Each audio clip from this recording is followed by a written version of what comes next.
Bon, bah donc là, on va passer au premier keynote des journées avec Olivier Amand, qui vient d'arriver. Alors, en fait, bon, moi, je suis très, très heureux de l'accueillir ici, hein. Alors, Olivier est un biologiste qui vient de l'ENS de Lyon, des pas loin, et de l'INRAE. Et la première question qu'on m'a déjà d'ailleurs posée 2 fois déjà ce matin, c'est ben, pourquoi il est là? Pourquoi il y a un biologiste qui vient? Donc, on a échangé déjà avec Olivier donc, là-dessus. En fait, je vous le fais court. Moi, c'est un livre que j'ai trouvé au printemps il y a maintenant de 2022, en fait, qui s'appelle La troisième voie du vivant chez Odile Jacob. Alors, peut-être qu'il en parlera pour se faire, mais sinon, je fais la pub pour lui. Et en fait, le message de ce livre, bon, il y a beaucoup de publications autour de ces questions, c'est que le monde actuel est basé sur une optimisation permanente, en fait, qu'on a depuis la Deuxième Guerre mondiale. Et le mot-clé de ça, c'était la performance. Et puis dans les solutions et dans ce qu'il débat dans le livre, il parle de redondance, de résilience, de robustesse. Et ça, c'est des notions que nous, en fait, on avait en interne dans mon groupe, cher avec les gens qui sont ici, Tang, Pierre, et les autres. Donc il y a eu quelque chose d'immédiat, un écho, en fait, à ce qu'il racontait dans ce qu'on faisait et dans ce qu'on essayait de mettre en place il y a 1 an et demi avec nos visions d'informaticiens et de mathématiciens discrets, quoi. Oui, discret pour ceux qui. Ça ne veut pas dire qu'on est discret, mais pas discrète. Ouais. Et alors, du coup, bah, et si on mettait en place quelque chose un peu comme ça autour de l'IA, donc ces histoires de résilience, on a même proposé un projet à l'UGA qui a été refusé d'ailleurs, hein, avec Thierry Ménissier, Aurélien Barraud et qui a été refusé il y a 1 an et demi. Donc, les mentalités n'étaient pas prêtes, je ne sais pas. Et Pierre, d'ailleurs, tu étais là aussi dans le projet. Peut-être que maintenant, ça serait plus le cas. Et ben voilà, donc, et je vais simplement dire, bah, et s'il existait une troisième voie pour l'IA aussi, quoi. C'est un peu ça. Merci Olivier. Merci, merci de l'invitation. En effet, puis c'est bien, après Sylvain, là, je vais être exactement sur la même ligne, je crois, et en proposant une alternative à l'efficacité à tous les tournants. Alors, mes diapos sont en anglais, ce que je ne savais pas trop, à vrai dire, je ne me souvenais plus si c'était en anglais ou en français. Si je parle en français, du coup, c'est bon, j'imagine, voilà. Mais bon, les diapos seront en anglais, par contre. Alors, du coup, en fait, j'ai commencé en disant un peu la même chose, c'est-à-dire qu'on est complètement drogué à l'efficacité, à l'optimisation, au contrôle, à la performance, quoi. Et là, je pense que je n'ai pas trop besoin d'insister, vous le savez. Donc là, en fait, ça se voit voilà, dans le digital et dans les villes. Alors, pardon, j'ai dit un truc quand même, il faut que je dise un truc, je ne vais pas trop vous parler d'IA, je prends vraiment à prendre du recul, hein. Je ne suis qu'un biologiste, donc je ne suis pas un expert de l'IA, donc je préférais voilà, vraiment vous parler de ce que je connais à peu près. Donc, voilà, optimisation, contrôle, donc c'est à tous les tournants. C'est vrai voilà, dans les villes, là, voilà, Lyon, d'où je viens, là, donc il y a de l'optimisation partout. L'urbanisme, hein, c'est de l'optimisation, c'est du contrôle, c'est de la performance. L'agriculture, c'est pareil. Là, c'est un élevage industriel de poules. Et puis les paysages aussi, on les a optimisés. C'est ce qu'on a fait depuis le néolithique, hein. Depuis 10 000 ans, on contrôle la nature. Alors évidemment, la question c'est est-ce que c'est une bonne idée d'être performant comme ça tout le temps? Alors, il faut définir ce que c'est que la performance. Donc là, je prends la définition du contrôleur de gestion. La performance, c'est la somme de l'efficacité et de l'efficience. Efficacité, atteindre son objectif. Efficience, avec le moins de moyens possible. Donc, quand on est performant, on atteint son objectif avec le moins de moyens possible. Et du coup, alors, quelles sont les critiques qu'on peut faire à cette performance? Alors, je vais vous proposer 4 arguments pour vous armer contre cette dérive sectaire de la performance. Parce que nous sommes tous et toutes sous emprise, hein, moi compris, hein. Mais donc, il faut s'armer, il faut comprendre pourquoi la performance devient toxique. Alors, la première chose, c'est ce qu'il y a dans le titre, l'optimisation fragilise. Quand on optimise, on fragilise. Toujours. Donc ça, c'est le truc. Donc en fait, si vous voyez un mot optimisé quelque part, il faut tout de suite vous demander qu'est-ce que je fragilise, hein. C'est un grand classique. Donc là, c'est une image, hein. Là, je prends le monde avec une pelote de laine avec des tas de couleurs, des tas de textures.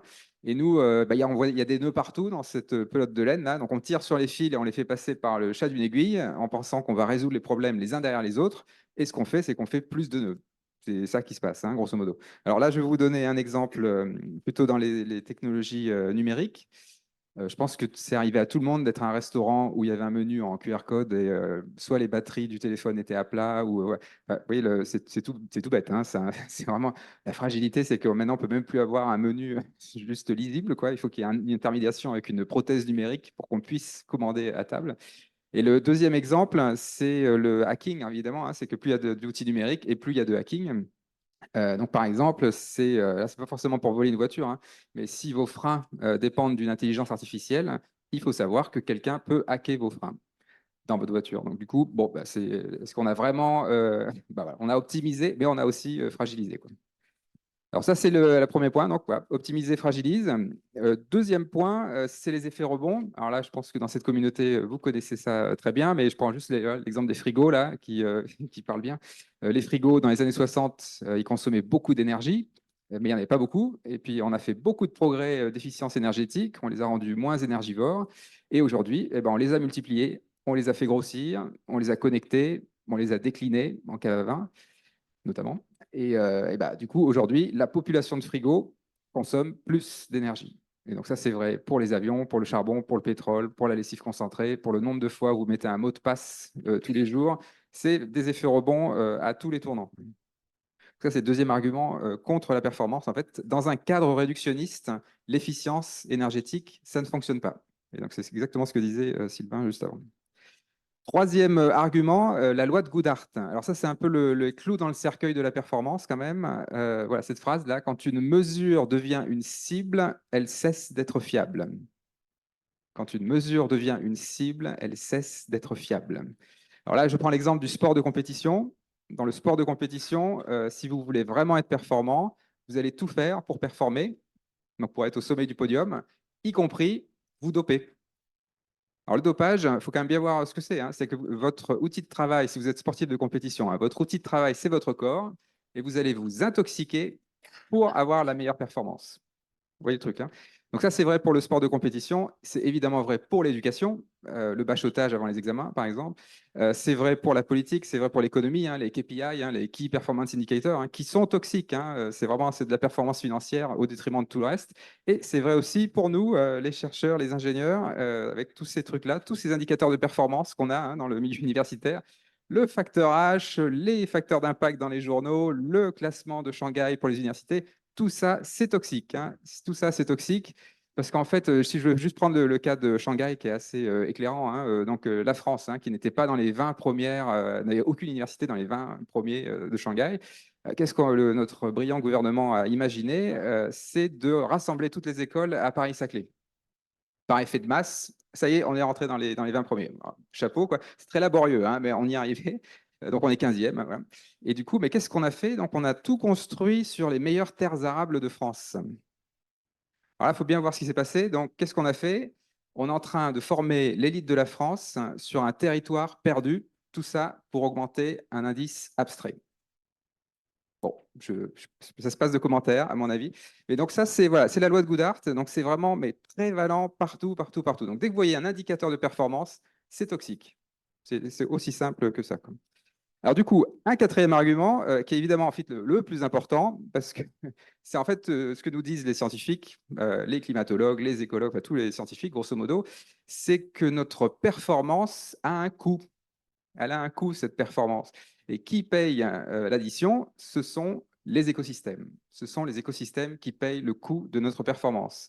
Et donc, tout ça, c'est le produit de notre performance. La pénurie de ressources, la crise climatique, l'effondrement de la biodiversité et les pollutions globales. Donc, il y a un énorme. Là, on pourrait passer des heures, des semaines à faire le constat. Ce que je vous propose, c'est de résumer tout ça en un mot. Si vous lisez les rapports du GIEC, de l'IPBES, de l'IUCN, mais aussi ceux de la CIA, de l'OCDE, du Forum économique mondial, hein, parce qu'évidemment, c'est pas que c'est pas que des crises écologiques, hein. Quand il y a une crise écologique, ça induit une crise sociale, ça induit des crises géopolitiques, énergétiques, etc., hein. C'est évidemment beaucoup plus polyvalent, on va dire.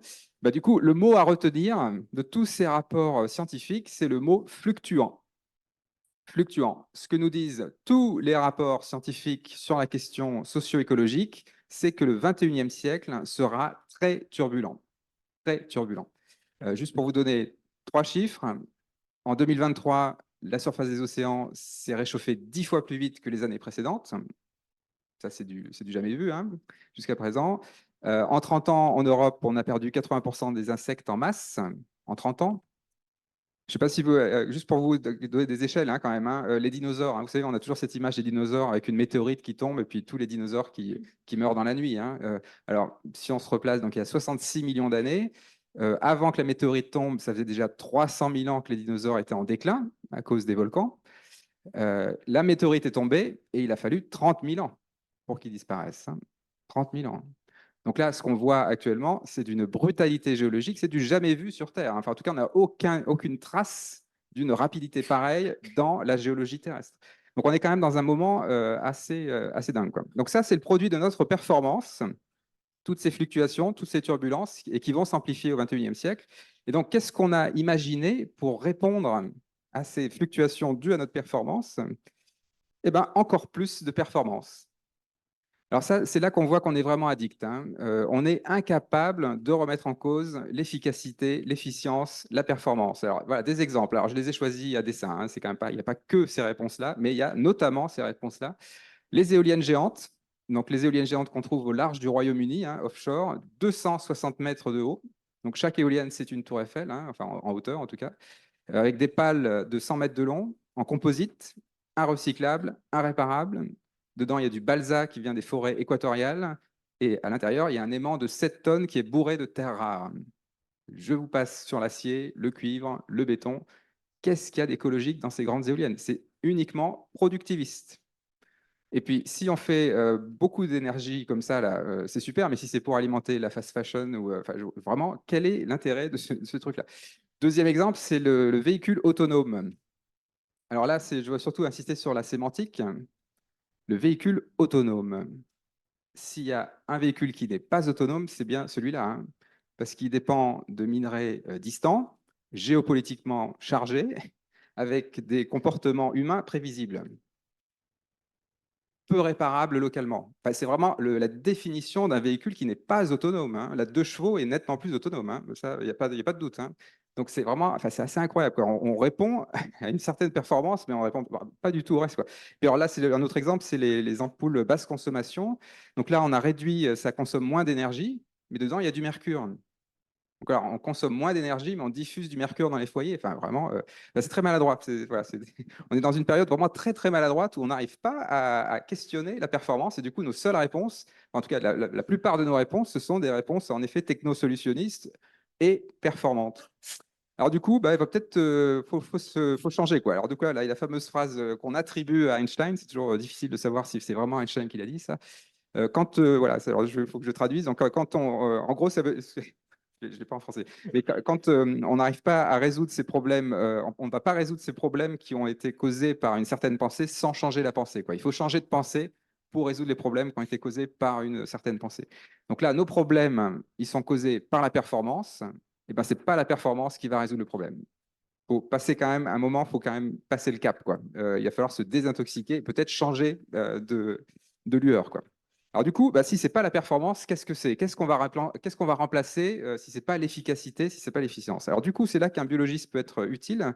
Mais bon, ça pourrait être un analyste des systèmes vous dirait la même chose. Hein. Mais un biologiste, l'intérêt, c'est qu'en fait, les êtres vivants, ça fait des millions d'années qu'ils vivent dans un monde fluctuant. Donc, ils ont quelque part appris au cours de l'évolution à faire face aux fluctuations et aux turbulences. Donc la question est toute simple, hein, c'est puisqu'on a des êtres vivants là, qui sont capables de faire face à un monde fluctuant, quelles sont les recettes? Comment ils font, les êtres vivants, pour habiter un monde fluctuant? Ce qui est notre cas au XXIe siècle. Comment ils font? Alors c'est tout simple. Je vais vous résumer vraiment beaucoup de travaux de façon beaucoup trop simpliste, mais ça vous donne l'idée principale. En fait, il n'y a que 2 idées. La première chose, c'est que les êtres vivants font énormément d'interactions, mais vraiment énormément, énormément, énormément d'interactions. Donc là, c'est l'exemple, par exemple, d'une forêt, hein, enfin un arbre dans une forêt. Vous savez, si vous grattez le sol, vous allez tomber sur les racines. Les racines, elles sont blanches. Mais en fait, ce n'est pas qu'elles sont blanches, c'est qu'elles sont bourrées de champignons. Il y a un manchon de champignons le long des racines. C'est pour ça qu'elles apparaissent blanches. Et là, vous avez un exemple de sol forestier japonais où eh ben, en fait, on voit que les points rouges, là, c'est des plantes, et les points des autres couleurs, ce sont des champignons. Vous voyez qu'en fait, chaque plante interagit avec des tas d'espèces de champignons différents qui eux-mêmes interagissent avec d'autres plantes. Donc, c'est tout un réseau d'interactions. Et ça, c'est que la partie émergée de l'iceberg parce qu'il n'y a pas tous les champignons et il manque toutes les bactéries, hein. Donc, en fait, il y a des millions d'interactions. Un être vivant, c'est un être en interaction, hein. Vous savez que 99% de vos cellules, ce sont des bactéries, hein. Donc, nous sommes des écosystèmes ambulants, hein. Donc, voilà. Donc, c'est ça le vivant, quoi. Ça interagit beaucoup. Alors, vous allez me dire, bon, faire plein d'interactions, ça ne va pas forcément m'avancer pour habiter un monde fluctuant, mais disons que ça, c'est la structure. La structure des êtres vivants, c'est un objet qui est hyper interagissant. Alors maintenant, au niveau fonctionnel, qu'est-ce que font les êtres vivants avec toutes ces interactions? Ben, ils font une chose, ils font de la robustesse. Robustesse. Donc la robustesse, c'est quoi? C'est maintenir le système stable malgré les fluctuations. Maintenir le système stable malgré les fluctuations. C'est ça la définition de la robustesse. Et comment font-ils pour être robustes? Eh bien, c'est assez simple. Ils ne sont pas performants et robustes. Ils sont robustes parce qu'ils ne sont pas performants. Ils construisent leur robustesse en allant contre la performance. Donc oui, en fait, c'est assez simple. C'est pas juste qu'on rajoute un truc sur notre monde performant. Non, il faut aller contre. Il faut faire l'inverse. Alors du coup, là, vous avez les grands principes du vivant, ce qu'on trouve dans les réseaux de neurones, dans les réseaux de gènes, dans les réseaux métaboliques, dans les réseaux des écosystèmes. C'est une loi très, très générale dans le vivant. Toutes ces interactions, qu'est-ce que ça fait? Eh ben, ça fait de l'inefficacité. Il n'y a pas d'objectif chez les êtres vivants, hein. Voilà, le globule rouge ne veut pas devenir vert. On ne sait pas ce qu'il veut faire, mais il fait en fait peut-être qu'il veut rien faire. En fait, il est juste là. C'est très hétérogène. Pensez à la biodiversité, c'est hyper hétérogène. Regardez les lignes de votre main, entre main droite, main gauche, c'est pas les mêmes. Donc voilà, le vivant est très hétérogène. Il y a beaucoup d'aléatoires. Donc il y a tout un champ de la biologie qui s'appelle la biologie stochastique et qui n'étudie que les processus aléatoires chez le vivant. Donc c'est juste pour vous dire à quel point c'est prévalent chez le vivant. Il y a énormément de processus qui sont aléatoires, beaucoup de lenteur, beaucoup de délai. Vous savez que dans le vivant, il y a beaucoup de choses qui oscillent, hein, tout le temps, hein. Il y a le cycle menstruel, le cycle cellulaire, le cycle circadien, tout est cyclique, hein. Bah, les êtres vivants, si ça oscille comme ça, c'est qu'il y a des délais, quoi. Et les délais sont maintenus. Il n'y a pas d'optimisation. On ne réduit pas les délais chez les êtres vivants. Au contraire, on les entretient pour que ça oscille et pour que ça puisse vivre comme ça très longtemps. Beaucoup de redondance. Donc là, alors c'est pas les feuilles d'arbre dans le GPU, mais c'est juste les feuilles d'arbre. Regardez un arbre, c'est un objet hyper redondant. Le nombre de feuilles qu'il y a sur un arbre, c'est ça. Voilà, les êtres vivants sont hyper redondants. Le nombre de globules rouges que vous avez dans le sang, quoi. Voilà, on est des êtres extrêmement redondants. Beaucoup d'incohérences. Alors ça, c'est peut-être le plus difficile. Il y a énormément d'incohérences dans les réseaux du vivant. Ça veut dire qu'il y a des facteurs métaboliques, la plupart en fait, qui activent et inhibent la même chose. Donc si vous voulez avoir une image mentale d'un être vivant, c'est l'automobiliste avec le pied sur le frein et l'accélérateur en même temps. Voilà, là, vous avez une bonne image mentale de ce que c'est qu'un être vivant, quoi. Donc c'est très incohérent. Mais qu'est-ce que ça fait, ça? Eh ben, c'est tout simple. En fait, ça fait chahuter le système, quoi. Ça le fait osciller.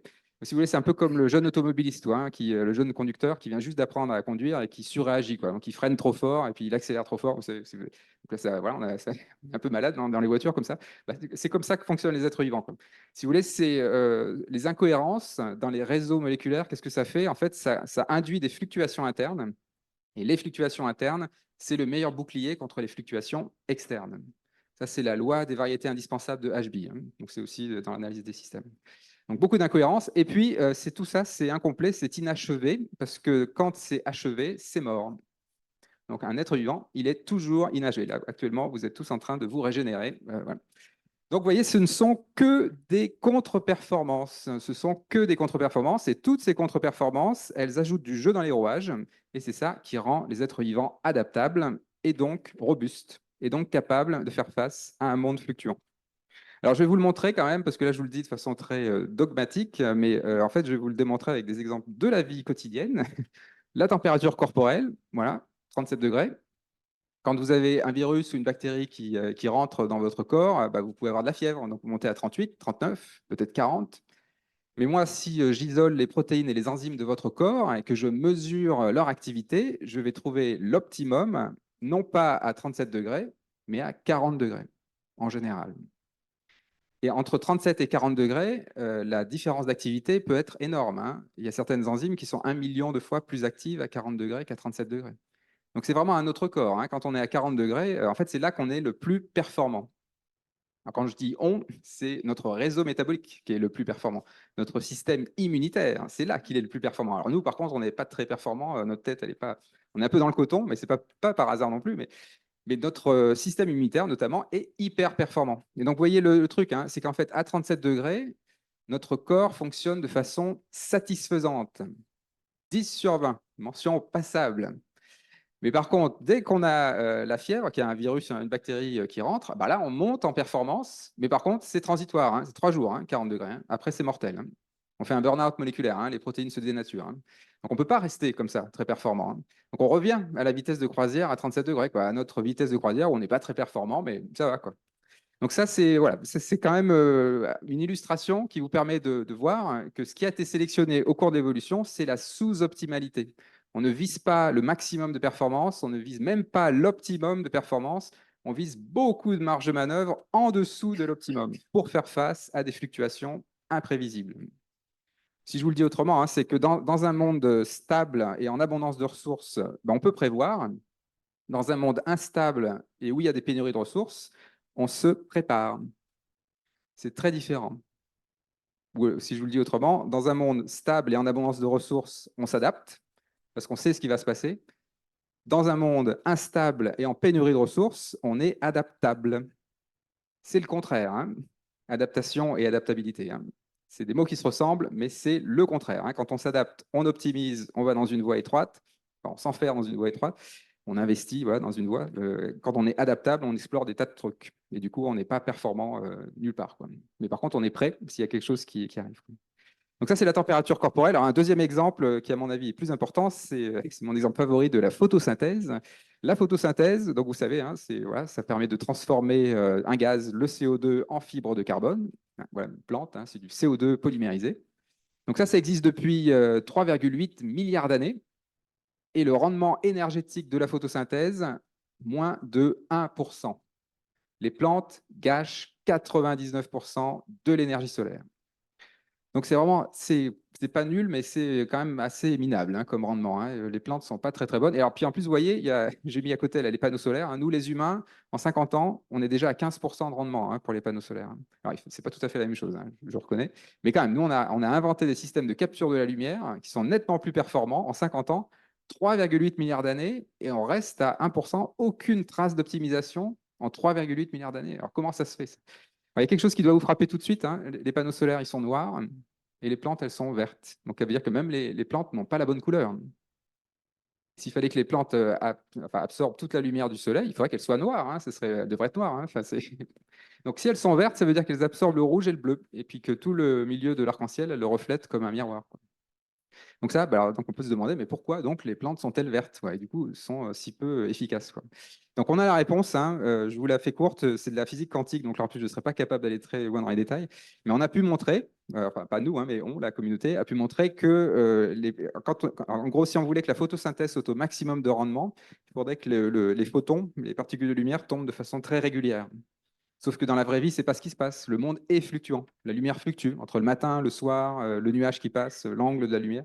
Et puis à l'intérieur, les cellules aussi, elles fluctuent. Comme les protéines se polymérisent, se dépolymérisent. Donc ça fluctue de tous les côtés. Comment on fait de la photosynthèse dans un monde fluctuant? Ben, il n'y a qu'une solution, c'est d'absorber dans le rouge et d'absorber dans le bleu. Et il faut que les deux pics d'absorption soient éloignés l'un de l'autre pour autoriser des fluctuations. Donc, si je vous le dis autrement, hein, la question c'était pourquoi les plantes sont-elles vertes? La réponse, pour gérer les fluctuations, les fluctuations, les fluctuations. Il n'est jamais question de performance. Et ça fait 3,8 milliards d'années que ça dure. Donc ça, c'est quand même, voilà, à mon avis, c'est la leçon principale. Si on doit faire du biomimétisme, c'est ça hein, qu'il faut retenir. À la limite, c'est que ça. Hein, voilà. En fait, ça, c'est la solution que nous offrent les êtres vivants à un monde fluctuant. Et donc, il y a plein d'autres exemples. Hein. Je pourrais vous donner un autre exemple, c'est la résistance des bactéries aux antibiotiques. Vous savez comment font les bactéries pour devenir résistantes aux antibiotiques? Alors nous, les humains, on pense toujours à la course aux armements. Hein. Voilà, une bactérie qui va envoyer un truc pour détoxifier, etc. Donc, voilà. Donc là, bon, ça existe. Hein. Pas... Mais en fait, ce que font surtout les bactéries, quand il y a des antibiotiques qui viennent, c'est qu'elles se mettent à dormir. Elle laisse passer la vague. C'est la stratégie de Gaston Lagaffe. Quoi. Et ça marche très très bien, hein. Ça marche très très bien. Et c'est pour ça que les bactéries deviennent très résistantes aux antibiotiques, c'est qu'elles laissent passer le stress, quoi. Et après, elles se réveillent et hop, c'est reparti. Donc d'ailleurs, il y a même des recherches en biomédical maintenant qui essayent de réveiller les bactéries pour qu'elles deviennent sensibles aux antibiotiques. Donc vous voyez le changement voilà, de vue, quoi. Donc là, voilà, il y a plein d'exemples où à chaque fois c'est la même chose. Ce sont des contre-performances qui ajoutent du jeu dans les rouages, qui ajoutent des marges de manœuvre et qui rendent les systèmes biologiques robustes et donc capables de faire face aux fluctuations. Alors ça doit nous amener quand même à revisiter un certain nombre de choses parce que ça va inverser beaucoup de choses, hein. Enfin, si on l'applique au monde social, hein. Là, j'oublie la biologie maintenant. Est-ce que ça peut se décliner dans le monde social? Alors là, je vous montre une courbe bon, qui vaut ce qu'elle vaut, hein, elle est très simpliste, mais ça permet de fixer les idées sur le progrès de l'humanité. Le progrès de l'humanité, ça a essentiellement été des gains de performance. On a rendu nos processus, nos organisations de plus en plus efficaces et de plus en plus efficientes. Mais vous voyez, la courbe rouge, en fait, c'est une courbe en cloche parce qu'on a, au-delà d'un certain seuil, en fait, la viabilité de l'humanité sur Terre est menacée. Et donc, on est dans cette époque-là. Plus on augmente en performance et plus on contraint notre développement futur. C'est voilà, notamment la crise socio-écologique. Donc, la solution, ça ne va pas être de continuer sur la voie de la performance, hein. Dans un monde fluctuant, le futur du progrès, c'est de changer d'axe. Le progrès au XXIe siècle, ce sera des gains de robustesse. Et je le dis au futur, hein. Alors, ce n'est pas que je suis devin, hein. C'est juste qu'on n'aura pas le choix. Dans un monde qui devient très fluctuant, on fait plus de robustesse et donc on fait moins de performance. On ne peut pas être très robuste et très performant. C'est physiquement impossible. C'est impossible. Donc du coup, c'est ça qui va se passer. Et donc c'est quand même, alors il y a certainement de la casse, des tensions au moment du basculement. On est dedans, hein, en fait. Mais c'est ça la voie, quoi, finalement. Enfin, moi, j'en vois pas d'autres, hein, à vrai dire. Dans un monde fluctuant, enfin, la robustesse, c'est la réponse opérationnelle aux fluctuations. Donc du coup, est-ce que c'est crédible, quoi? Est-ce qu'on peut imaginer ce monde-là? Eh bien oui, la bonne nouvelle, c'est qu'en fait, on a déjà basculé. Mais on s'en est pas encore vraiment rendu compte. C'est que si vous regardez le monde économique, les actionnaires, ils veulent de la performance financière. Donc là, ils sont toujours dans la performance. Les clients, ils veulent des objets pas chers tout de suite. C'est de la performance. Les électeurs, ils veulent de l'efficacité politique. C'est de la performance. Donc on pourrait se dire, ah oui, en fait, on n'est pas du tout aligné, quoi. On est toujours dans le vieux monde de la performance, quoi. Eh ben, en fait, pour regarder le monde qui vient, il ne faut pas regarder le cœur du système. Il faut regarder les marges. Vous savez, ça, c'est l'analogie qu'on peut prendre avec la biologie, là aussi, hein. Une volée d'oiseaux, hein, une volée des tourneaux, par exemple. Vous voyez, c'est toute une masse d'oiseaux qui tournent à droite, qui tournent à gauche, ou un banc de poissons. Enfin, c'est toujours pareil, hein, ça tourne à gauche, ça tourne à droite. Donc, qui sont ceux qui décident de tourner? Bah, ce n'est pas les oiseaux qui sont au cœur de la volée d'oiseaux, ce sont ceux qui sont aux marges, parce que c'est ceux qui sont sensibles aux fluctuations de l'environnement, qui sont sensibles aux signaux de l'environnement. Donc, si on veut regarder le monde qui vient, il faut regarder les marges. Les systèmes basculent toujours par les marges, que ce soit des systèmes biologiques, des systèmes sociaux, des systèmes physiques. C'est toujours les marges qui donnent le là, quoi, à un certain moment. Donc, en fait, il faut regarder les marges. Qu'est-ce qui se passe dans les marges et dans ce monde qui vient? Ben, c'est en fait assez réjouissant quand on commence à regarder les marges, parce que la robustesse, elle est là. Alors, du coup, là, je vais faire les exemples un peu numériques, notamment. Donc, ça, c'est le vieux monde de la performance, hein, on est d'accord, l'agriculture de précision. Donc, ça, c'est voilà, le truc qui. Alors, ça, c'est marrant parce que là, c'est exactement le thème de la frugalité, hein. C'est-à-dire qu'en fait, on fait une agriculture frugale parce que du coup, chaque mètre carré aura la dose de pesticides qu'il faut, la dose d'engrais qu'il faut, la dose d'irrigation qu'il faut. Mais qu'est-ce que ça fait, ça? Alors, on avait déjà des paysans qui étaient aliénés par une technocratie distante pour les engrais, pour les pesticides, pour l'irrigation. Et maintenant, on rajoute le numérique. Donc, autant dire que c'est d'une fragilité incroyable, hein, ce truc-là, hein. Donc, évidemment que ce n'est pas ça le futur, hein. Enfin, ça peut être très ponctuel. Dans certaines niches, oui, ça peut faire sens, mais ce n'est pas ça qui va faire l'agriculture du futur, quoi. C'est très, très, très fragile, ça. Donc, du coup, c'est quoi l'agriculture robuste du futur? Bah, c'est évidemment l'agroécologie. Donc, l'enjeu de l'agroécologie, c'est de rendre les parcelles autonomes. C'est que le paysan, sur sa parcelle, il est capable de gérer sa parcelle sans aide extérieure, en tout cas distante, quoi. Localement, avec son collectif de paysans, dans son village, il doit se débrouiller tout seul, quoi. Enfin, c'est ça quand c'est robuste. Donc, alors, l'exemple typique, hein, dans l'agroécologie, il y en a plein, hein. Il y a la permaculture, il y a l'agroforesterie, il y a les jardins créoles dans les Caraïbes. Enfin, il y a vraiment des tas d'exemples. Mais là, je vous prends l'exemple, le niveau 1 de l'agroécologie. C'est vous avez la même parcelle, le même champ, et au lieu de semer la meilleure variété de blé, vous semez une vingtaine de variétés de blé différents en mélange. Qu'est-ce qui se passe? Eh ben là, vous avez une valeur assurantielle, parce que s'il y a une des 20 variétés qui est sensible à un virus, ben vous en avez 19 autres qui résistent. Donc, du coup, ben, vous avez une stabilité des rendements. Et aussi, là, vous avez de l'hétérogénéité génétique au champ. Donc, les pieds de blé vont se parler, ils vont communiquer les uns avec les autres, ils vont s'échanger des nutriments, ils vont s'échanger des signaux. Et ce champ de blé en mélange variétal, il devient plus résistant à la sécheresse et plus résistant aux pathogènes uniquement parce que vous avez mélangé les variétés au champ. Et donc ça, c'est démontré scientifiquement, mais ce qui m'intéresse, c'est que c'est en train de basculer également dans la société. Les paysans en France, hein, en 2010, c'était 10% des surfaces qui étaient en mélange variétal. Hein. En 2020, vers Montpellier, c'est 40%. Donc ça a basculé. Hein. Les grands semenciers KWS, par exemple, vendent maintenant des semences en mélange variétal. Donc ça, c'est le cœur du système qui a basculé. Ouais, les marges ont commencé et maintenant le cœur est en train de basculer. Et ça ne va pas s'arrêter. Hein, en plus, ça coûte moins cher. Donc, il n'y a vraiment aucune raison d'arrêter ça. Quoi. Et donc ça, alors la bascule de la performance à la robustesse, il ne faut vraiment pas penser que c'est quelque chose qui est cosmétique. Hein. C'est une révolution. Hein. On change de monde. Ce n'est pas une transition, ce n'est pas une bifurcation, ce n'est pas une redirection, c'est une inversion. On va faire le contraire de ce qu'on a fait jusque-là. Donc, dans un monde de la performance, on utilisait, on exploitait les écosystèmes pour augmenter la production. Ça, c'était le monde de la performance. Dans le monde de la robustesse, on fait l'inverse. On se demande comment la production peut nourrir les écosystèmes. Donc, ça veut dire que quand vous êtes un paysan en agroécologie, vous ne faites pas que du rendement en grains. Vous faites aussi, vous maintenez l'hygrométrie de vos sols, vous maintenez des insectes auxiliaires. Si vous faites des mélanges variétaux, vous les mélangez avec vos voisins paysans. Donc, vous voyez, c'est la richesse des interactions. Le monde de la performance, c'est le monde de la pauvreté des interactions. En fait, si je vous le dis autrement, le monde de la performance, c'est un monde où on fait beaucoup d'extraction, très peu d'interaction. Dans le monde de la robustesse, on fait très peu d'extraction, beaucoup d'interaction.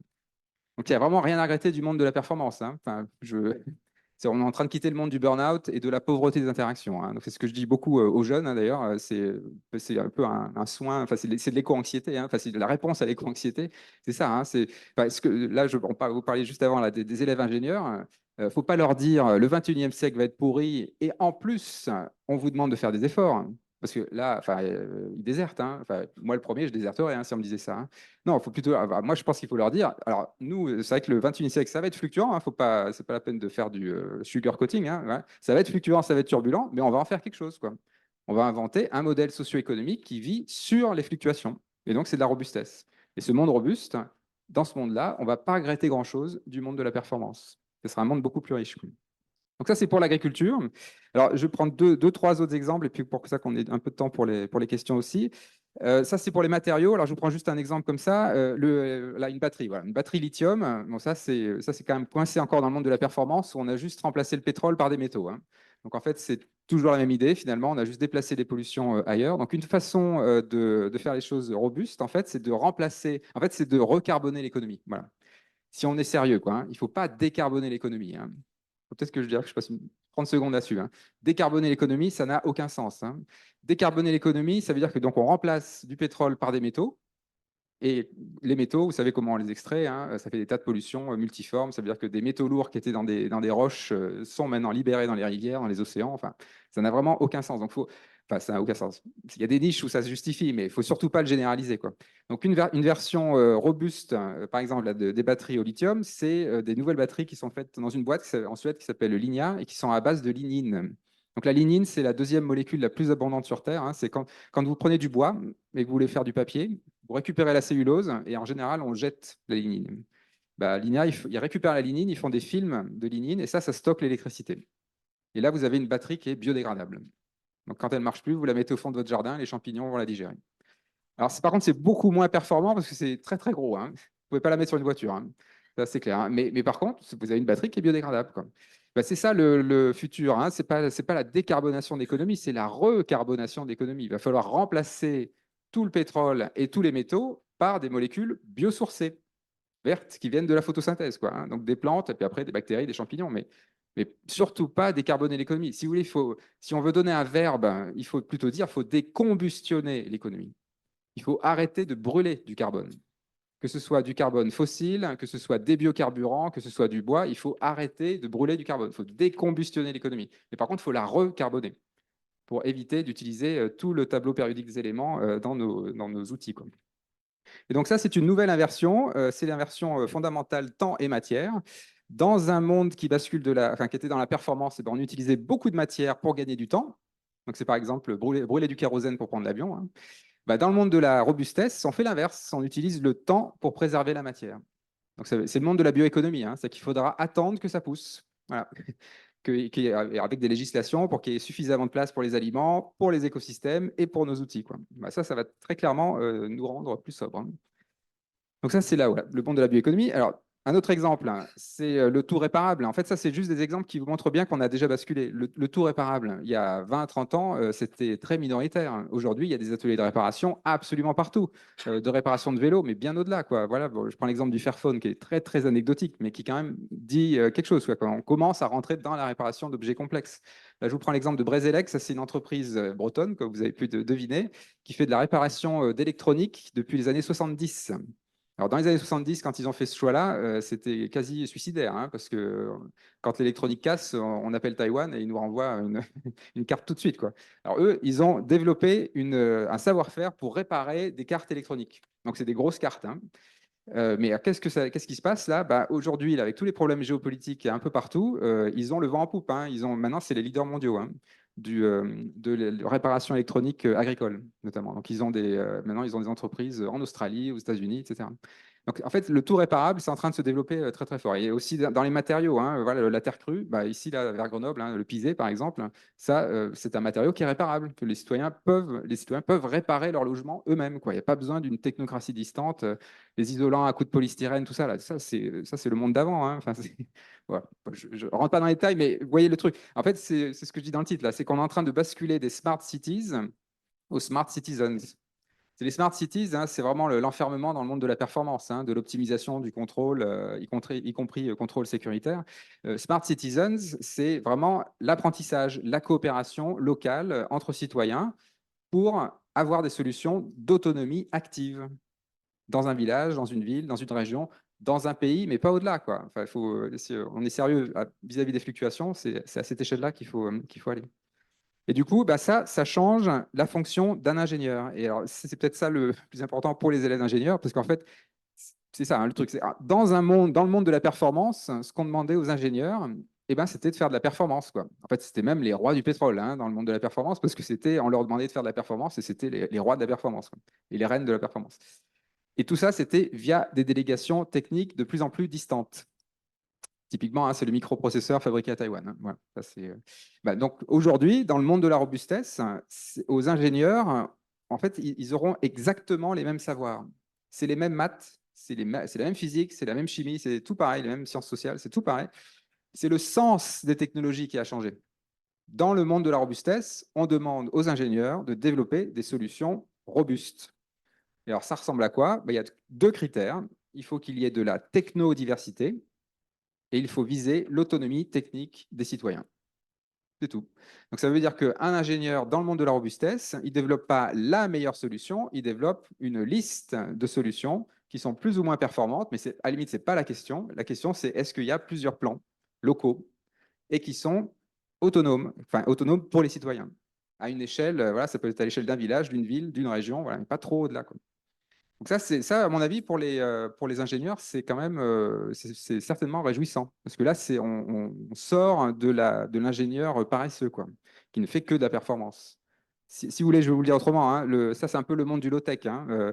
Le monde du low-tech, c'est du high-tech qui n'est pas paresseux, qui a bien compris les enjeux, les limites planétaires et surtout l'autonomie sociale, quoi.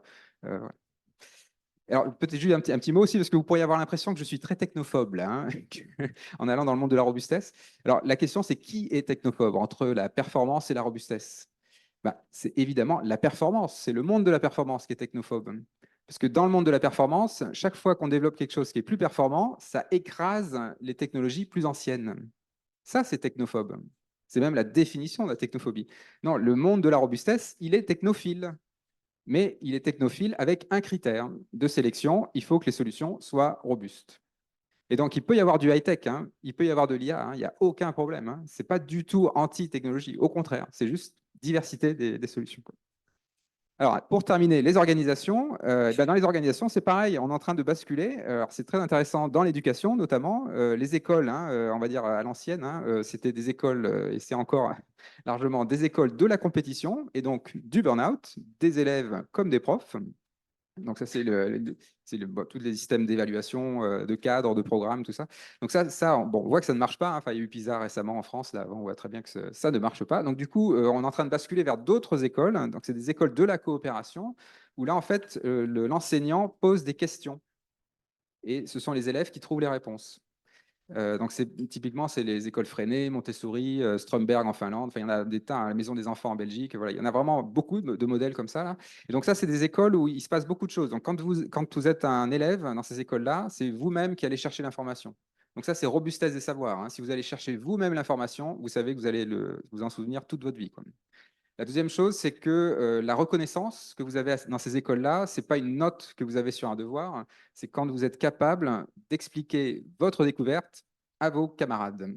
Ça, c'est une vraie reconnaissance. Et vous savez qu'on a tous et toutes besoin de reconnaissance, hein. C'est un besoin primaire comme l'alimentation, hein. Et donc ça, ce sont des écoles où tous les jours, il y a de la reconnaissance. Et puis la troisième chose, c'est que ce sont des écoles où on apprend à coopérer. Si vous voulez, dans les écoles de la compétition, on apprend à être compétitif. Mais en fait, c'est tout simple, hein. Qu'est-ce qu'il y a à apprendre, hein, dans l'école de la compétition? Bah, que ce sont les plus violents qui gagnent. C'est tout, hein. La compétition, c'est ça. Ce sont les plus violents qui gagnent. Dans l'école de la coopération, eh ben, on apprend à parler à des gens qui ont des cultures différentes, qui ont des traditions différentes. On apprend à résoudre des conflits. Enfin, c'est beaucoup plus riche, c'est beaucoup plus compliqué aussi. L'école de la coopération, elle est vraiment utile parce que là, il y a vraiment beaucoup de choses à travailler. Et puis alors, en recherche et en ingénierie, eh ben, c'est pareil, hein, c'est-à-dire qu'en fait, on est en train de quitter le monde de la recherche qui est un peu hors sol, hein, déconnecté des citoyens, pour aller vers les sciences citoyennes, les recherches participatives. Là, je vous prends l'exemple de la Técopole à Toulouse, bon, avec une photo qui vient d'un autre mouvement, mais c'est pour l'idée. C'est-à-dire qu'en fait, il y a un moment où la recherche, il faudra quand même qu'elle se pose des questions. Enfin, elle est en train de se poser des questions et c'est en train de monter très fort. Le sens de la recherche, quoi. Il y a des tas enfin, je ne vais pas faire tout un speech là-dessus, mais les sciences citoyennes, hein, pour vous le dire rapidement, ou la recherche participative, c'est un processus qui va vraiment contre la performance. C'est-à-dire que vous allez voir des citoyens et vous posez la question avec les citoyens. Donc, vous venez sans question du tout, hein. Donc, au tout départ, c'est très ouvert, quoi. Donc ça prend beaucoup de temps parce qu'il faut tout expliquer. Les citoyens, il faut qu'ils vous expliquent les savoirs vernaculaires, que vous expliquez comment vous fonctionnez. Ça prend beaucoup de temps. Et en plus, ce que vous allez développer souvent, c'est de la recherche située, très locale, qui n'a pas vocation à l'universalité. Donc ça, vous n'allez pas le publier dans Nature and Science, hein. Ça sera des petits journaux, très, très faible facteur d'impact. C'est un peu du suicide scientifique en termes d'évaluation de la carrière, etc. Mais par contre, c'est de la robustesse sociale parce que là, vous refaites du lien science-société, quoi. Si on ne fait pas ça, il n'y aura pas de lien science-société, hein. C'est la meilleure réponse aux théories du complot et tout ça, hein. Il faut quand même que les chercheurs sortent des labos, quoi. Voilà, donc c'est ce que je voulais vous dire. C'est tout simple. Donc en fait, si je reprends le topo de Sylvain, là, moi, ce que je ferais, c'est que l'efficacité est une impasse. On est d'accord. Faut la remplacer par la robustesse. Et donc là, ça donne des ouvertures. Alors, je vais juste terminer parce qu'aujourd'hui, il y a quand même quelque chose qui se passe qui peut vous intéresser. À Bruxelles, en ce moment, là, il y a une manifestation de gens qui sont en train de râler contre le remplacement à Bruxelles de tous les guichets sociaux. Donc, c'est la Fédération des services sociaux. Là, il y a des tas de guichets pour les personnes handicapées, les personnes pauvres, les personnes défavorisées. Là, on est en train de remplacer tous ces guichets physiques, donc avec des personnes physiques, par des guichets numériques où il va falloir scanner des QR codes. Et donc, eux, ils disent, non seulement le public qu'on voit, il va être incapable de gérer ça, et nous, les travailleurs sociaux, on va démissionner. Parce que faire scanner des QR codes à des clients, c'est pas du tout pour ça qu'on a été recruté, quoi. C'est pas ça qui nous motive, quoi.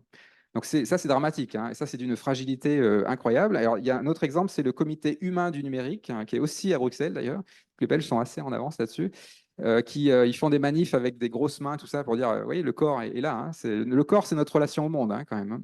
C'est ce qui fait qu'une intelligence artificielle, pour citer, peut-être que vous avez vu ce mot de Gérard Berry, hein, médaille d'or du CNRS, hein, 2014. Donc, il y a très peu d'informaticiens, hein, qui ont eu la médaille d'or du CNRS, hein. Donc, Gérard Berry, voilà, c'est un des deux, je pense. Donc, qu'est-ce qu'il a dit? Il a dit, l'ordinateur est complètement con. Je cite, hein. Alors, pourquoi il dit ça? Tout simplement parce qu'un ordinateur n'a pas de corps. Ce n'est qu'un cerveau, quoi. C'est que quelque chose qui calcule, quoi. Ben, quelque chose qui calcule n'a aucune relation au monde. Nous, notre cerveau, notre relation au monde, elle est par notre corps, quoi. Donc, une intelligence artificielle, la plus brillante qu'elle soit, ce sera toujours un objet qui calcule, hein, qui n'aura aucune relation au monde. Et donc, du coup, ce que fait le comité humain du numérique, eh ben, c'est de dire on n'est pas contre le numérique, on n'est pas contre l'intelligence artificielle. C'est juste qu'il faut la mettre au service des humains, quoi, et pas l'inverse. Et du coup, ils commencent ils sont en train en fait, de réécrire le code civil et les lois à l'ère numérique. Bon, il faut que j'avance parce que sinon je vais plus. Voilà, juste pour vraiment terminer, puisqu'on parle de frugalité, en fait, je pense qu'il faut tout simplement différencier la frugalité matérielle et la frugalité fonctionnelle. Quand on fait de la frugalité matérielle, eh ben, en fait, on reste obnubilé par la performance, par définition, j'ai envie de dire. La sobriété, finalement, c'est ça. Et du coup, les effets rebonds, la loi de Goodhart, tout ce que je vous ai raconté. Donc, du coup, ça ne va pas faire de la frugalité, ça ne va pas produire de la frugalité parce que c'est le préalable. Donc, ça ne produit pas de frugalité. Donc, il faut trouver le moyen de créer de la frugalité. Il faut que la frugalité soit le produit de sortie. Ben, c'est évidemment la robustesse qui fait de la frugalité en sortie. L'exemple typique, là, je vous montrais le tout réparable. Vous mettez des objets qui sont plus gros, donc en fait, c'est moins frugal matériellement, mais parce que c'est réparable, ce sera frugal fonctionnellement. Parce que du coup, on n'aura pas besoin de. Ça sera circulaire. Voilà, bon, je vais m'arrêter là. Si vous voulez creuser cette histoire-là, donc en effet, j'ai écrit des bouquins. Alors, la troisième voie du vivant, c'est un bouquin de 300 pages avec 500 références, donc qui va vraiment au fond des choses dans le monde biologique, dans le monde social. Si vous voulez lire quelque chose de plus court, je l'ai fait pour ça. Le tract chez Gallimard, là, c'est un petit bouquin de 60 pages qui est un texte d'intervention. Enfin, c'est un texte politique, quoi. Pour dire que maintenant, il faut vraiment sortir de cette emprise de la performance pour aller vers la robustesse, quoi. Eh ben, je suis partant pour vos questions. Merci.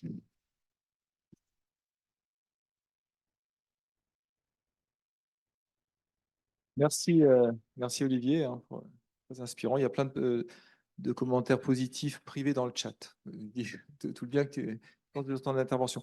Il y a des questions dans le chat, mais d'abord, peut-être on peut voir. Adrien?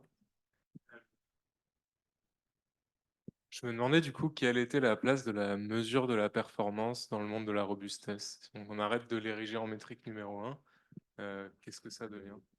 Alors, dans le monde de la robustesse, en effet, les indicateurs de performance, on les laisse tomber. Alors, il y a des entreprises qui font ça, qui ont abandonné les objectifs commerciaux, par exemple. Il y en a de plus en plus, qui se sont rendus compte en fait, que c'était toxique. Alors, pour une entreprise, abandonner les objectifs commerciaux, c'est un vrai choix, parce qu'une entreprise, elle est censée faire du profit. Donc, il faut montrer qu'on fait du profit et donc, il faut montrer des objectifs. Donc, c'est presque aller contre la loi. Mais qu'est-ce qui se passe dans ces entreprises-là? En fait, c'est qu'en général, elles n'ont aucun problème de recrutement, elles n'ont aucun problème de carnet de commandes. En fait, elles sont plus dans la robustesse, dans la durée, dans la pérennité. Et du coup, l'indicateur, si on devait trouver un indicateur dans le monde de la robustesse, en fait, ce ne serait pas vraiment un indicateur, ce serait un stress test. Donc, en fait, il faut faire fluctuer le système virtuellement et voir est-ce que notre système est robuste. Donc, c'est plus du tout des indicateurs de performance au sens, voilà, là, je prévois tant d'objectifs ou je ne sais pas quoi. En fait, tu te dis, l'année prochaine, j'ai mon projet là, quel que soit le projet, je fais faire fluctuer le coût de l'énergie. Voilà. L'année prochaine, l'énergie, c'est 50% plus cher. Est-ce que mon projet tient toujours? Autre exemple, mon projet, l'année prochaine, il y a la subvention de l'État qui est baissée de 30%. Est-ce que mon projet tient toujours? Un autre exemple, c'est il y a une catastrophe naturelle dans mon voisinage. Est-ce que mon projet tient toujours? En fait, c'est un test de robustesse. Et en fait, c'est plutôt ça qui est opérant, quoi.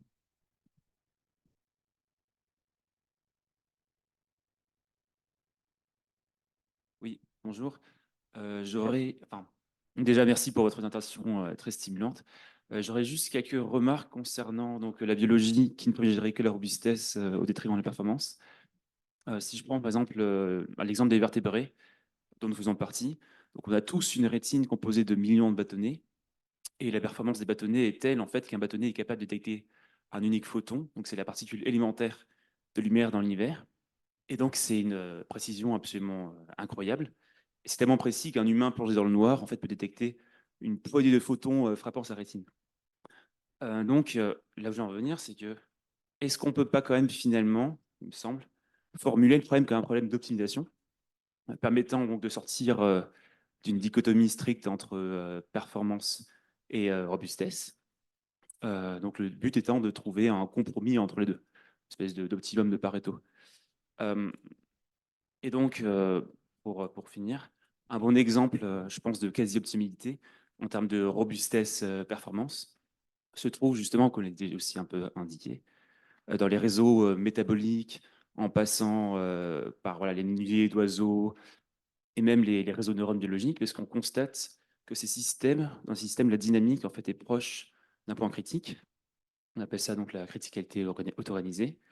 Et cette criticalité auto-organisée, en fait, elle permet une transmission de l'information optimale.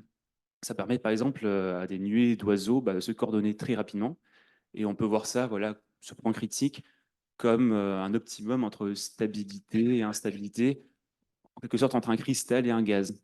Et donc, est-ce que la biologie, elle répond pas déjà justement à ce problème-là par, enfin, quand même en restant dans une logique un peu d'optimum et d'optimum entre stabilité et instabilité. Voilà. D'accord, mais merci pour la question. Alors en fait, c'est quand on isole des choses dans le vivant, on va trouver des performances extraordinaires. Donc si je prends l'exemple de la rétine, alors c'est vrai que les bâtonnets, ils sont hyper performants, mais les humains se font avoir par des illusions d'optique. Donc avec ces bâtonnets hyper performants, on arrive à se faire avoir avec des choses, avec des pixels blancs et noirs. Donc en fait, c'est localement, on va trouver des moments de performance. C'est un peu comme la fièvre, hein. La fièvre, c'est transitoirement, il y a de la performance. Donc là, ça serait plutôt spatialement. À cette échelle-là, un bâtonnet, pour mesurer des photons, ah là, on va trouver de la performance. Mais par contre, dans son fonctionnement systémique, c'est pas du tout performant. Mais absolument pas. L'œil humain n'est pas du tout performant. Il est robuste. Il est robuste. Mais il fait plein d'erreurs. Il fait plein d'erreurs. Et on comprend très bien pourquoi, hein. C'est toujours pareil, hein. C'est en fait pour autoriser plus de variations. Si vous voulez, je vais vous prendre un autre exemple. C'est nos façons de communiquer. Là, moi, quand je parle, en fait, je me reprends, j'écris, je ne parle pas parfaitement. Et ben, cette imprécision, ces erreurs, ça crée un sentiment de confiance. C'est-à-dire que si je parlais parfaitement, de façon très performante, soit vous dormiriez, soit vous auriez peur. Donc, ce qui fait qu'une communication est effective, c'est pas sa précision, c'est son imprécision qui la rend universelle.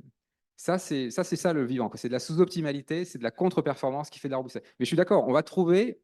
En fait, c'est tout le problème du biomimétisme, hein. C'est que vous prenez l'écaille de requin, c'est l'exemple typique du biomimétisme. On prend l'écaille de requin striée, un hydrodynamisme mais incroyable, quoi. C'est nettement plus performant que tout ce qu'on a pu inventer pour des sous-marins, etc. Mais le requin en entier, c'est un objet très très peu performant, quoi. C'est juste qu'il y a un point, si on fait le zoom sur l'écaille de requin, ah, c'est très performant, quoi. Mais l'objet, le système vivant, l'écaille, elle ne vit pas toute seule, elle a besoin de tout le requin, quoi. Et donc, je prends pour le corps humain, c'est l'exemple. En fait, vous pouvez relire Darwin. Moi, je vous invite à lire L'origine des espèces de Darwin. C'est vraiment fascinant parce qu'on l'a vraiment très mal lu, Darwin. Darwin, on l'a lu comme c'est la sélection des plus adaptés, hein. C'est ça, hein, la lutte pour la survie. Alors que quand vous lisez Darwin, il est fasciné par les organes rudimentaires, ce qui sert à rien, quoi. Donc chez les humains, donc il y a la rétine qui est hyper performante, mais on a quoi? On a aussi les dents de sagesse qui ne nous servent à rien, le dernier orteil qui nous sert à rien, l'appendice dans la sein, ça nous sert à rien, la crosse aortique, qui est un truc qui est complètement mal foutu. En fait, c'est ça qui est intéressant pour l'évolution. C'est tous les trucs qui servent à rien et qui sont mal foutus, quoi. Parce que c'est ceux-là qui sont les leviers de l'évolution. En fait, c'est la question de la dynamique, quoi. La dynamique sur le temps long. Sur le temps long, en fait, c'est ça qui fait la différence. C'est les objets qui sont en train d'explorer, d'expérimenter et qui sont complètement à côté de la plaque par rapport à l'état actuel du monde, quoi. Et du coup, moi, vraiment, j'insiste, hein, les systèmes vivants ne sont pas optimaux, pas du tout optimaux. Ils sont très loin de l'optimum en général. Et qu'on peut, nous, plaquer un optimum parce qu'on met un cadre strict. Et donc, une volée d'oiseaux, un banc de poissons, on va dire oui, c'est entre liquide, voilà, solide, c'est peut-être même au point optimum. Dans ce cadre-là, on va trouver des optimums dans un cadre, mais dès qu'on fait fluctuer le cadre, eh ben, on est en dehors de l'optimum, quoi. C'est évident, quoi. Je ne sais pas si j'ai répondu, mais il y a des optima, mais il faut, voilà, si on va à une vision systémique, on sort de l'optimum, quoi. Bonjour, merci beaucoup pour la présentation, c'était très intéressant. Tout ce que vous avez dit sur la robustesse, je trouve que ça fait aussi penser à certaines infrastructures, notamment les réseaux et pour le numérique, le réseau de télécommunications, qui est qui est très performant, mais qui est aussi très robuste. Et du coup, je me demandais ce que vous pensiez, de ces réseaux-là. Est-ce qu'ils font partie du problème? Parce que parfois, ils facilitent aussi la multiplication des IoT ou des choses qui peuvent être consommatrices. Donc, est-ce qu'ils font partie du problème ou c'est un bout de la solution? Alors, il y a, en effet, dans le numérique, dans les outils en fait, dans les tas, dans la robotique aussi, il y a plein d'exemples où on voit qu'on a fait le choix de la robustesse. Un avion, par exemple, il a 3 systèmes d'autopilote, quoi. Différents en plus, hein. C'est pas 3 mêmes systèmes, c'est 3 systèmes différents. Bah, on sent bien pourquoi, hein. Il faut que ce soit robuste quand même. Donc c'est pareil, les emails aussi, les emails, le protocole TCP/IP, c'est un système robuste, quoi, qui n'est pas du tout performant, hein, avec beaucoup de les paquets qui sont cassés en morceaux, qui sont rassemblés, beaucoup de redondance, beaucoup d'hétérogénéité, des lenteurs, etc. Donc en effet, alors il y a plein d'exemples dans nos systèmes techniques où on a fait le choix de la robustesse. D'ailleurs, souvent, c'est des choix qui ont été faits par les militaires, hein, qui sont un peu les professionnels du monde fluctuant, hein. Donc, voilà. Bon, mais ça, donc, il y a du coup Internet. Voilà. Donc, en fait, alors, la question qu'il faut se poser, c'est toujours pareil, c'est que si c'est une robustesse qui est purement économique, eh ben, ça va être fragile sur le plan social et écologique, quoi. Il faut que la robustesse qu'on arrive à construire, il faut qu'elle soit écologique, sociale et économique. Il faut que ça tique les 3 cases, quoi.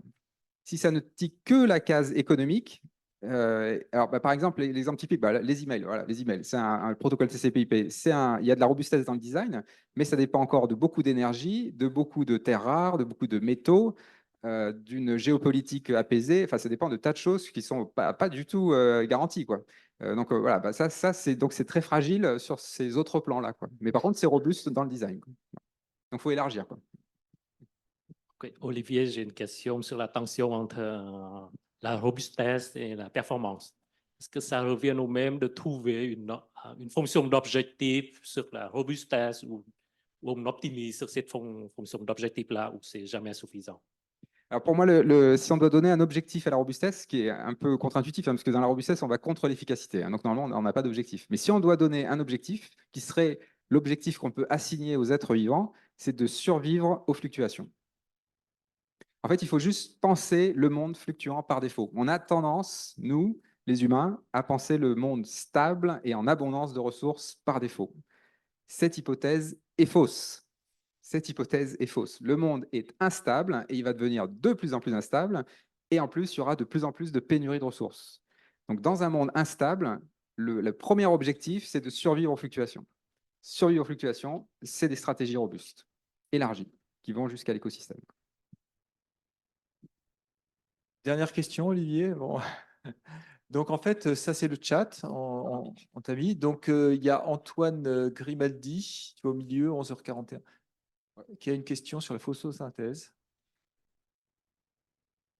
Je te laisse la lire. Ouais, et il doit pardonner que le but d'une plante n'est certainement pas uniquement de faire de la photosynthèse, contrairement aux panneaux solaires, on est bien d'accord. Ça peut aussi expliquer cette différence de rendement. Ça devient intéressant de mesurer la performance, mais avec de multiples objectifs, cela pourrait aussi amener la robustesse. Un système très robuste et non performant est-il souhaitable? Est-ce qu'il ne faudrait pas plutôt une balance raisonnable entre performance et robustesse? Alors, c'est vrai que là, je ne suis pas en train de on vous dire. tourne autour de la même question. Oui, mais voilà, en fait, je ne suis pas en train de vous dire qu'il faut abandonner la performance. Vous avez vu, les êtres vivants, ils font de la performance. Ils l'autorisent sur dérogation, quoi. C'est la fièvre, hein, c'est ça. C'est 3 jours de performance, pas plus. Bah, c'est un peu pareil pour nous. Et donc, pour la photosynthèse, en effet, hein, les êtres vivants, enfin les êtres photosynthétiques, hein, ils font de la photosynthèse pas seulement pour capter de la lumière et faire des sucres, hein. Ils utilisent la photosynthèse aussi pour métaboliser les nitrates, tout ça. Enfin, c'est beaucoup plus complexe que juste ça. C'est toujours systémique. Et en fait, d'ailleurs, c'est aussi pour ça que c'est pas très performant, parce que la plupart des objets, des protéines, des cellules, tout ça, elles sont toutes polyvalentes. Elles font des tas de choses, quoi. Donc, en fait, elles ce sont des carrefours de contradictions. Et c'est ça qui fait qu'elles sont jamais très performantes. Parce qu'en fait, c'est impossible de tout assigner. Et donc, pour répondre à la question, est-ce qu'on ne pourrait pas avoir plusieurs indicateurs de performance? Donc, en gros, ça voudrait dire que pour une entreprise, ça serait de passer des KPI de performance financière à de la performance écologique, à de la performance sociale. On pourrait imaginer ça, hein, faire des indicateurs de performance multi-thèmes, quoi.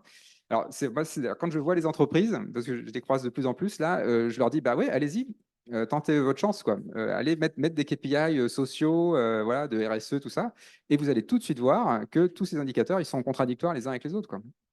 C'est impossible de faire beaucoup de performances financières avec beaucoup de performances écologiques.